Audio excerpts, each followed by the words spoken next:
শীত আসবে, শীতে সবাই মজা করবে, ঘুরতে যাবে, বেড়াতে যাবে, এটাই সবাই চায়। কিন্তু শীত যে এসছে, এই সময় বাচ্চাদের, বড়দের সবারই একটু না একটু শরীর খারাপ হচ্ছে। ঠান্ডা লাগছে, কাশি, সর্দি এগুলো লেগেই আছে।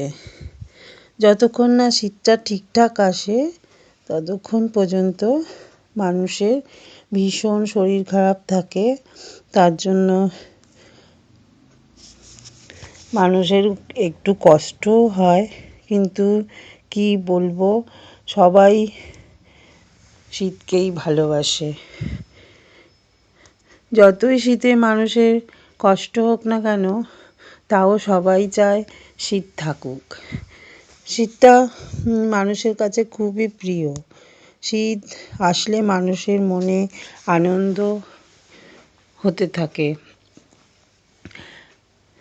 নানা রকম ফুলও দেখা যায়, নানা রকম ফলও দেখা যায়। তাই শীতটা মানুষের কাছে বেশিরভাগ মানুষের কাছেই প্রিয়। আর আমার শীত ভালো লাগে, সেরকম সব ঋতুই আমার ভালো লাগে। শীতে মানুষের অনেক সুবিধে আছে।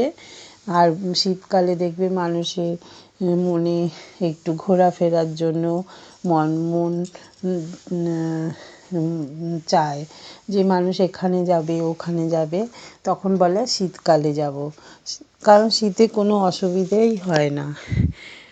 তবে গুড মর্নিং, শুভ সকাল, তোমরা কেমন আছো? আজকে এই সকালে দেখো ঘর ঝাড় দিয়ে নিলাম। ঘর ঝাড় দিয়ে দেখো সূর্যি মামা আমার দরজায় এসে দরজার সামনে আলো দিয়েছে। আসলে আমার বাড়িটা মুখটা পূর্ব দিকে, তাই সকালে ঘুম থেকে উঠলেই সূর্যি মামাকে দেখতে পাই। এবারে যেহেতু সূর্যি মামা উঠে গেছে, সেহেতু ঘর টর ঝাড় দিয়ে, দরজায় জল দিয়ে তারপরে অন্য কাজগুলো করব। আসলে শুনেছি যে পূর্ব দিকে, বাড়ির পূর্ব দিকে সদর দরজা থাকলে অনেকটাই ভালো। আমাদের বাড়িটাও সেই পূর্ব দিকে। আর দেখো কি সুন্দর সূর্যি মামার আলো আমাদের দরজায় চলে এসছে। আর এই আলোটা প্রায় অনেকটা সময়ই থাকবে, সেই 11টা 12টা পর্যন্ত থাকবে, তারপর আস্তে আস্তে চলে যাবে। এত সুন্দর রোদ্দুর সকালবেলা উঠেছে। আর কি বলবো, সকাল থেকে শরীরটাও খারাপ, গলা ব্যথা হয়েছে, কিন্তু কাজ তো করতেই হবে, তার জন্য কাজ শুরু করে দিয়েছি। আর ভয়েসটা দিচ্ছি তখন খুবই অসুবিধে হচ্ছে, কিন্তু কি করব, দুদিন ভিডিও কোনো পাঠানো হয়নি। আর চেষ্টা করেও ভয়েস দিতে পারিনি, তার জন্য আজকে ভাবলাম ভয়েসটা দিয়েই দিই। এই ভেবে দেখো ছাদে চলে আসলাম। ছাদে এসে এত সুন্দর রোদ উঠেছে, তার জন্য একটু দাঁড়িয়েও ছিলাম। তারপর গাছগুলোতে একটু জল দিতে হবে, তার জন্য সমস্ত গাছগুলোকে একটু একটু করে জল দিয়ে দিচ্ছি। শীতকালে অবশ্য গাছে অত জল লাগে না, কিন্তু দুপুরবেলা এত রোদ্দুর ওঠে যে জল না দিলেও হয় না। তার জন্য শীতকালে দুপুরবেলার দিকে একবার জল দিয়ে দিই, আবার সন্ধেবেলা বিকেলবেলাও একটু জল দিয়ে দিই। আর বিকেলের দিকে দুপুরে যে এত রোদ্দুর আসে, তার জন্য গাছের গোড়া পুরো শুকিয়ে যায়, তার জন্য দুপুরবেলাও একটু জল দিয়ে দিই। জল না দিলে একদম গাছের গোড়া একদম শুকিয়ে থাকে। এবারে দেখো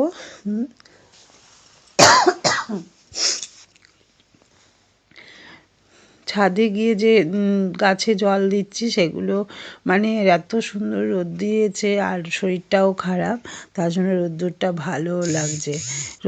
এবারে রোদ্দুরটা যেহেতু ভালো লাগছে তার জন্য অনেকক্ষণই বসে থেকে তারপর বেডরুমে চলে আসলাম। বাসি জামাটা ছেড়ে বেডরুমে চলে আসলাম। এবার বেডরুমে এসে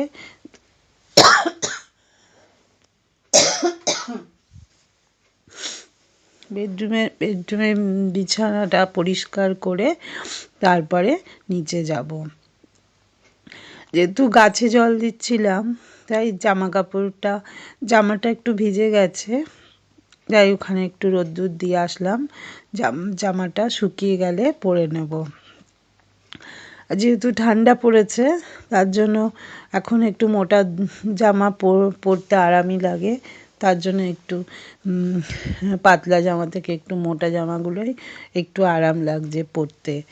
আর এই গরমে তো পরা যায় না, এই শীতেই একটু মোটা জামা পরতে হয়।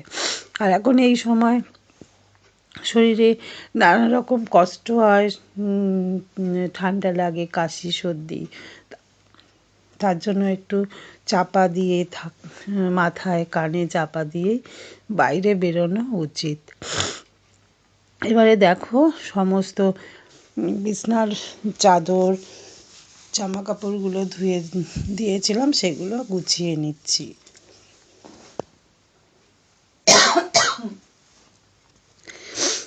এবারে সমস্ত গুছিয়ে নেওয়ার পর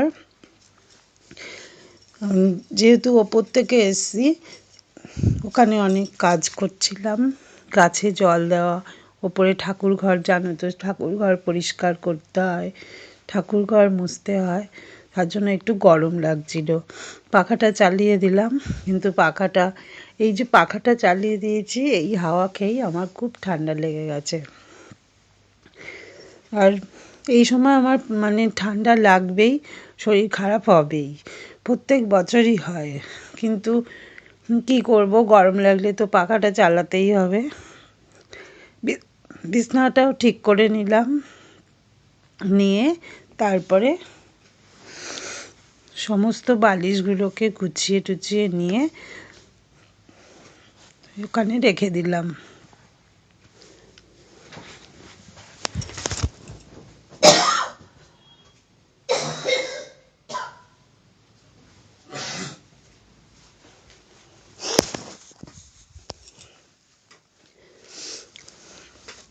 আসলে ছাদে এত সুন্দর রোদ দিয়েছে, ওখানে অনেকক্ষণই বসেছিলাম, তারপরে আবার ছাদে গিয়ে জামাটাকে আবার চেঞ্জ করে নিলাম। কেন এত মোটা জামা না পরলে খুব ঠান্ডা লাগছিল, আর তার জন্য এই জামাটা আবার পরে নিলাম, নিয়ে রান্নাঘরে চলে আসলাম। সকালে যেহেতু রান্নার তাড়া, তার জন্য তাড়াতাড়ি করেই রান্না করতে রাত্রিবেলায় সমস্ত কুটনো কুটে রেখেছিলাম, রেখে তারপর রান্নাঘরে চলে আসলাম। ফ্রিজ থেকে সব বের করে একটার পর একটা রান্না করে নিলাম। আসলে ঠান্ডার সময় একটু তাড়াতাড়ি উঠতে হচ্ছে, হাজব্যান্ড অফিসে যাচ্ছে এবং আমার ছেলে স্কুলে যাচ্ছে, দুজনের রান্না করতে অনেকটাই সময় লাগছে।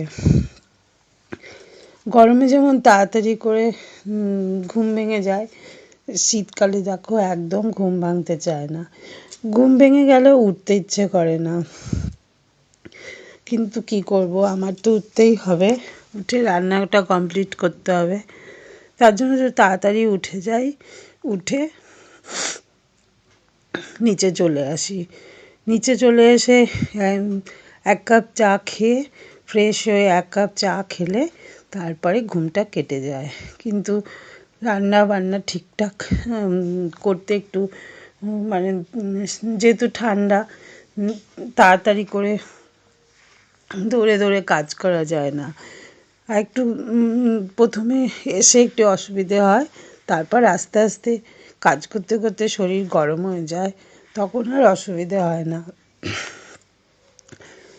তোমাদের সামনে ভয়েস দিচ্ছি ঠিকই, কিন্তু ভীষণ কাশি হচ্ছে, মানে খুব কষ্ট হচ্ছে। দেখো রান্না বসিয়ে দিয়েছি। এবারে এবারে রান্না টান্না হয়ে গেলে তারপরে আবার গিয়ে ছাদে গিয়ে জামা কাপড়গুলো মেলে দিতে হবে।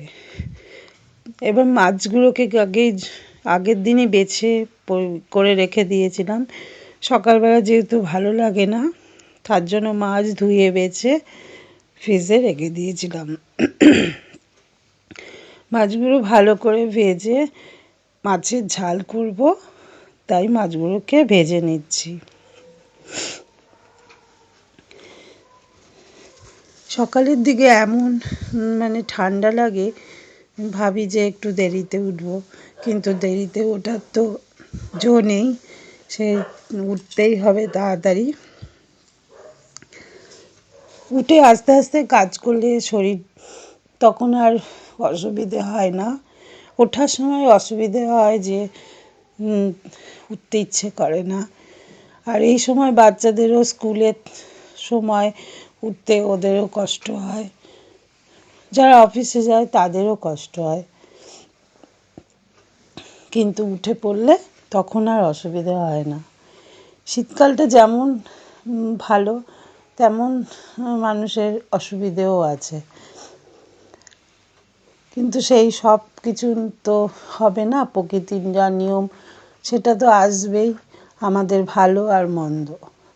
প্রকৃতির নিয়ম মেনে প্রকৃতি চলবে, সেগুলো আমাদের মেনেই নিতে হবে।